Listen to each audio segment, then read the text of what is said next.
Recording? Okay, sir, can you state your name? Yeah. Ready? Yes, sir. Yeah, my name is Bill Harrison, and I was a senior in high school when the Japanese bombed Pearl Harbor. And I left my senior class. I didn't graduate that year, and but I didn't want the enemy to come to our shores. Four of his brothers were in the Navy in World War II, and I'll tell you, I couldn't wait to get my hands on the enemy that I thought was about to come into our country. I joined the Navy, and I was in the Navy 3 years and 2 months. And I was in the North Atlantic at first, and I was one of a squadron of minesweepers that left New York Harbor. We would have 92 ship convoys. We were leaving out of New York Harbor about every 10 days. And we were one of the squadrons. We had several squadrons of minesweepers. On one occasion, we were ahead of a 92 ship convoy, and our sound man picked up a submarine right below us. Our captain tried to get a friendly answer from him, but it didn't happen. And they determined it was the enemy, a German submarine. And we launched a depth charge off the side of our ship. It went down about 92 feet, and there was an explosion, and we had a flume of water went in the air.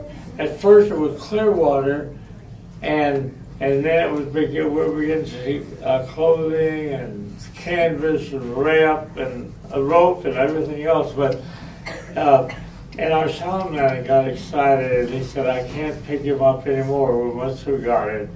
And we were happy about this. We would take them out for about 10 days, and we'd come back and prepare to take another convoy out.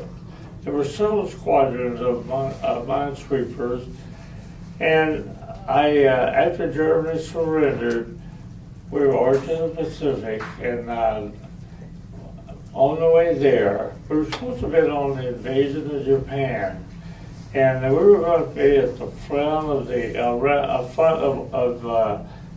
the landing force, and I didn't think I would live to get out of that particular one because we're at the front of the group, and I imagine the Japanese would pour ammunition right at us, and we wouldn't have had a chance. But you know, we got there September the 13th, and I'll tell you, 3 days later, a massive typhoon hit Okinawa. It was a Category 3, and I had to go to ship's inquest, and I was a senior survivor, and they told me there the waves were 65 feet high, and the wind was 120 miles an hour. Our 135-foot minesweepers didn't survive. It seemed like when we got up at the top of the big 65-foot wave, that 120-mile wind would blow through the top 10 to 12 feet of each wave, and the ship, and the men. And I remember flying through the air as we got top of one of the waves, and we rolled all the way to the bottom of one of the 65-foot waves. And I was pinned to the bottom of the ship by other fellows in the compartment, and I could feel the water coming up in my body. The ship laying on the side. I got to my feet, and I realized the wind was hitting me from the side of the face. I looked over and saw the dim out of the sky through the porthole, and I climbed the rib of the ship, which was the side of the ship, was laying on the side, along with a fellow in my compartment. And I walked that area, and on the way there, I could tell the water was coming up fast. And when I went through the open porthole, it was hinged, and as I was going through, I was grabbing at a fellow's ankles, and as I went through, they were grabbing, somebody else was grabbing mine. And after we got outside, the 9 of us managed to get a life raft off the ship. 6 days later, no food, no water. There were only 4 of us alive out of the 9. And I'll tell you, we went through 6 days. I never thought I could go 6 days without food or water, but I couldn't handle 8 other fellas. I could handle a smaller group. And I remember taking care of 3 of my buddies. One of them was my engineer officer, Lieutenant Renner. And I didn't let them drink ocean water. And we had no water, no food for 6 days. And the salt in the ocean water began to affect their mind, drying up their bloodstream, and they couldn't function. They went crazy first, and by the 5th day, they started to leave the raft for a different thing. One fellow yelled at a taxi, "Wait, I'm coming. When we go home, I'll get the money." And it's the last time we saw him. The other boy said, "I'm going down to get everybody something to drink off our ship." I think it sunk right below us. He said, "I'm going down." And I told him, "Don't leave the raft. Your best chance to survive is stay on the raft." They didn't listen. They went down and never came back up. And I remember one fella, he would hold on to the raft with his left arm, get in the water, and every time he got on my side of the raft, I would pull him in and show him the shark. "Get in here, look at the shark." The last time I pulled him in, I remember it was on the 5th evening, about 2 or 3 hours after dark. And on the 6th morning, he was nowhere to be found.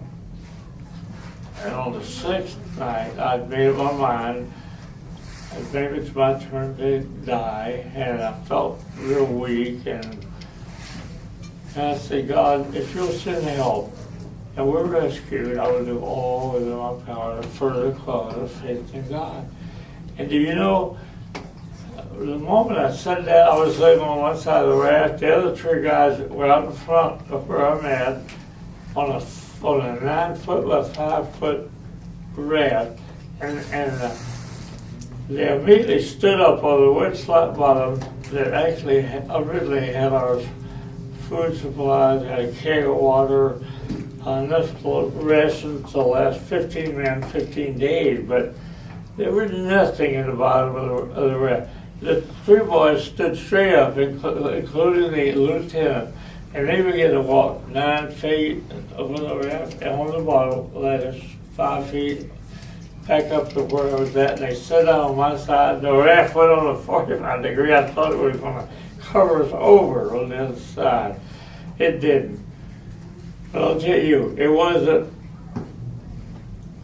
wasn't an hour after I promised God, if you'll send help, and after I prayed, and each one of the boys prayed, within 45 minutes, I think, after the last boy prayed, we heard an airplane, and sure enough, we waved our hands, looked back at about 5 to 8 miles and back up, but they were going across, they weren't coming over. The first plane went by, we waved, splash water, yelled. Second one followed him. Here comes the last plane. When he got even with us, he turned and started coming our way. Here comes the most beautiful airplane ever built. And he dipped down over the raft to let us know if he'd seen it. The most beautiful airplane I've ever seen. The only thing, the color of the plane was so different. I've never seen a warplane that looked like the color. It was a pinkish tan color. And do you know they've been trying to research and find out where those planes come from? 70 years ago, they've been researching, trying to find. The identification numbers did not match anybody on this earth. And the 4 of us on the raft believed they were part of God's fleet. And they came from heaven, and we'll believe that until somebody tells us different. But I'll tell you, for 75 years, 75 years, they've been trying to find out where in the world those planes come from. They still don't have an answer.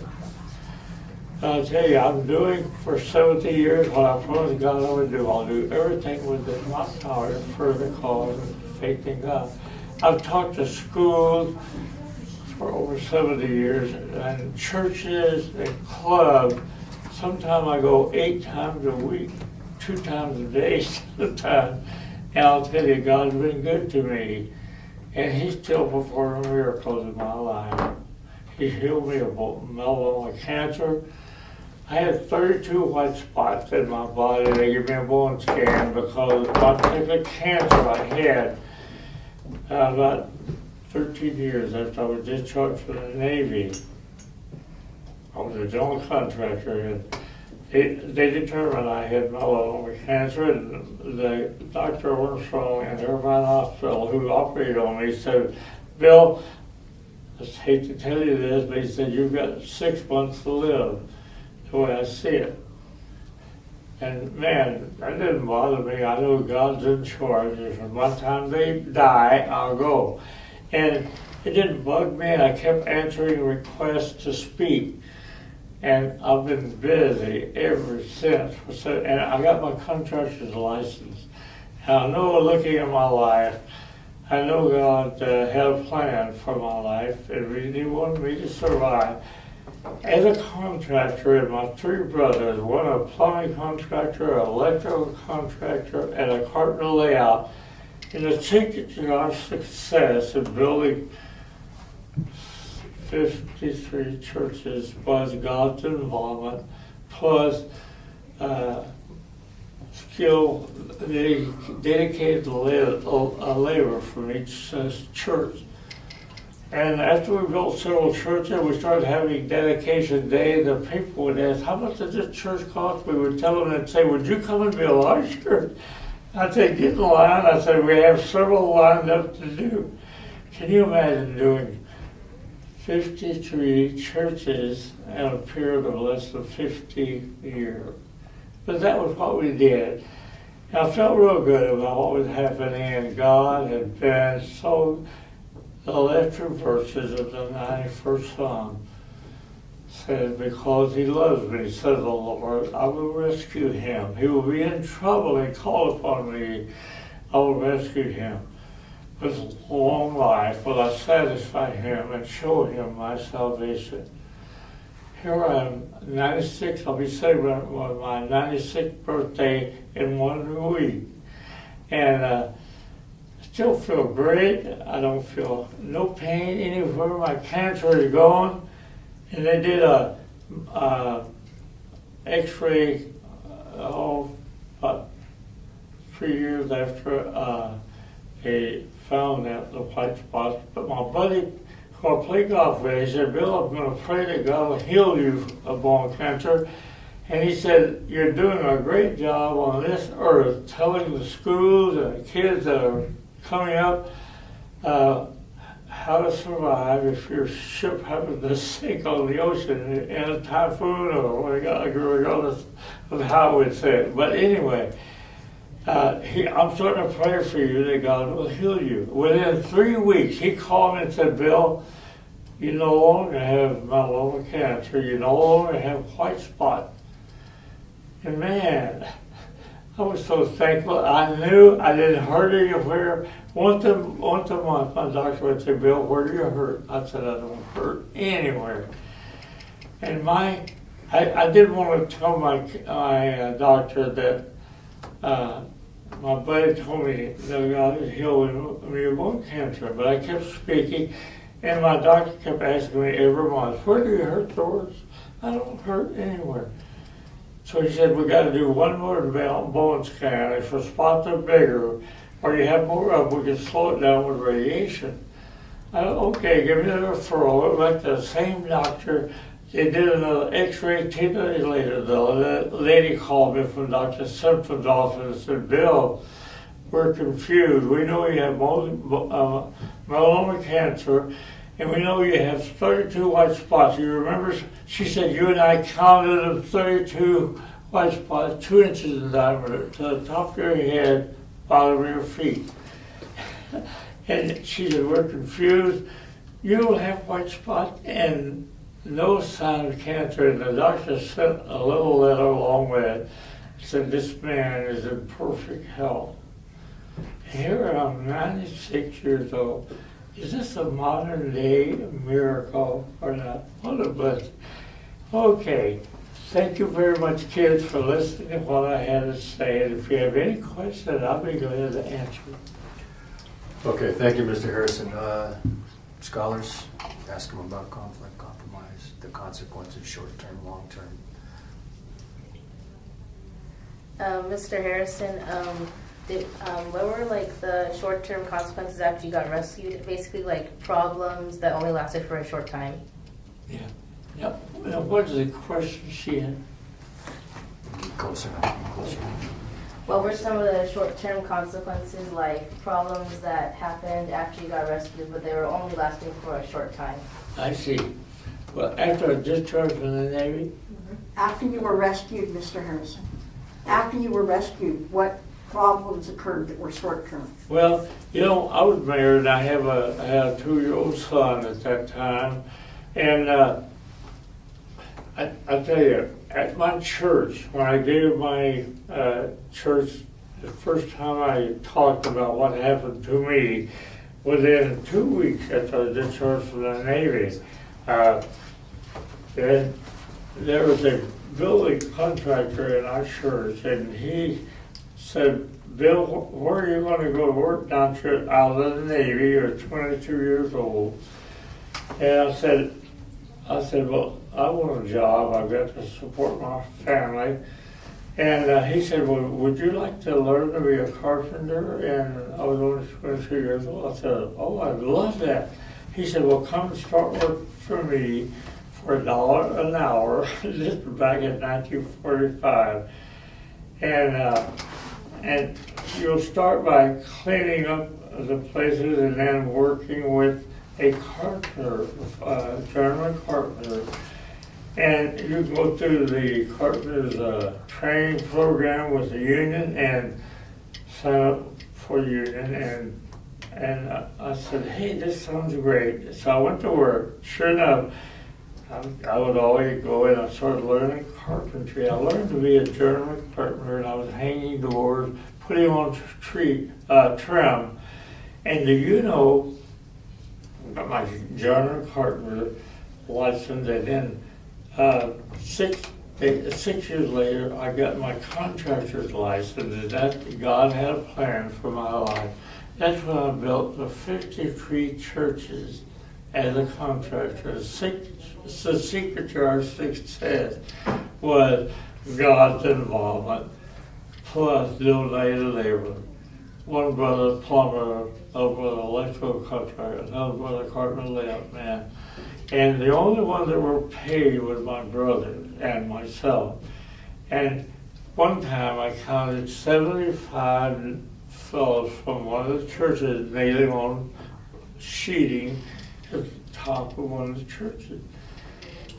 Built 53 churches. We never saw the inside of a court building, and God had always, all my life, been in charge of my life. Thank you very much. I'm sorry I took a little longer to answer your question, but anything else you'd like to ask me? Could you like restate the conflict of after the typhoon went down? Like what was like the main conflict? And give me that question again. What was the main conflict after your typhoon went down? Wait, would you say like the conflict was that your ship sank, or would it be that you were on a raft for 6 days? Well, when I was asked to talk to many places, the moment I started, word got around, and I was on a speaker's bureau in Southern California, the same one that John Wooten was on. There were 2 movie stars on that speaker's bureau list. Those Donna and Darla, they were the brunette and blonde of our gang comedy. They had a dog that had a circle around his eyes, a spanking, and buckwheat. And anyway, on one occasion, the lady in charge of our speaking assignments would mail to us the letter stating what day a certain organization or church wanted us to be there. And on one occasion, her name was Margaret Keene, she said,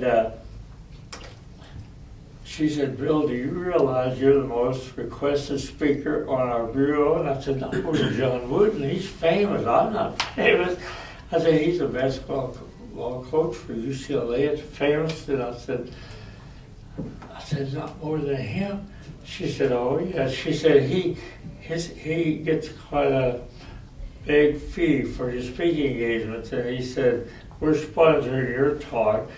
And they gave me 60 cents per person that was in the audience, and they gave me 20 cents a mile from my house where I had to speak back home.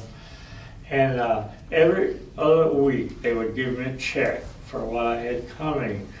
And along with being in construction and building of churches, I was pretty busy. Thank you. And did you have questions? Maybe the long term conflict. Bill, Yeah.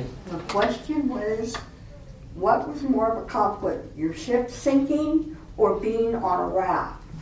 Now, you've talked to me before about being on the raft and wondering why the Navy wasn't looking for you. Yes. Remember?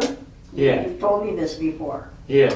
Well, you know what? I think my biggest concern when we were on the raft, when it got the 4th and 5th, 6th day, the 4th day, one of my buddies was in the ocean. He and another guy decided they were going to leave the raft and try to get help because they were getting very weak, very hungry, very thirsty. I can't imagine God allowing us, 4 of us, to go for 6 days, no food, no water. And did it ever concern me? And we got to the 6th day, and I thought, I'm not going to see the sun come up tomorrow, and I think it's my time to go. But I was keeping the guys out of drinking ocean water that I was responsible for, and I was doing a good job on this. And boy, like I say, on the 6th afternoon, 2 hours before dark, I looked across the ocean. I saw an island on a mountain on an island, and it reminded me of a scripture in the Bible. The last 3 verses, I for son. You know, because he loves me, said the Lord, I will rescue him. I thought, and it said if you have a faith of a grain of mustard seed, God can remove a mountain. That mountain made me think of that. And I'll tell you, I get excited, and the moment I said to the fellows, I think God is going to rescue. I said, they stood up and came over to my side, and you know, it went to 40 minutes after the last guy prayed. We sat out there all the time, and no planes, no ships. And I thought as many ships that the Navy had, none of them are out here searching for us. But they told me at ship's request, me being a senior survivor, they wanted me to come to ship's request on the way home at Pearl Harbor, which I did. And when I talked, there were 2 admirals and several high-ranking Navy officers there. And I told them how I felt. The Navy wasn't searching for us. And one of the officers said, Harrison, do you realize you were rescued 40 miles out to sea from where your ship sunk? And I just said, I didn't realize that, but the strong wind would blow us that far out. I had a great concern about my life. And we went day after day, and not with enough to eat or drink. But I know God was in charge of our lives at that time. Thank you, and any other questions? Or do you want to ask about long-term consequences? Yeah.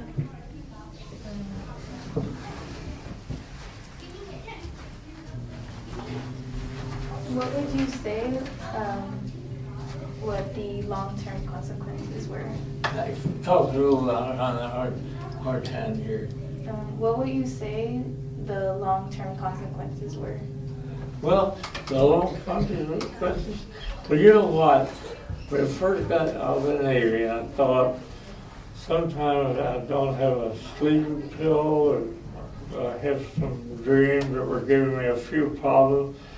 Every once in a while, it would wake me up.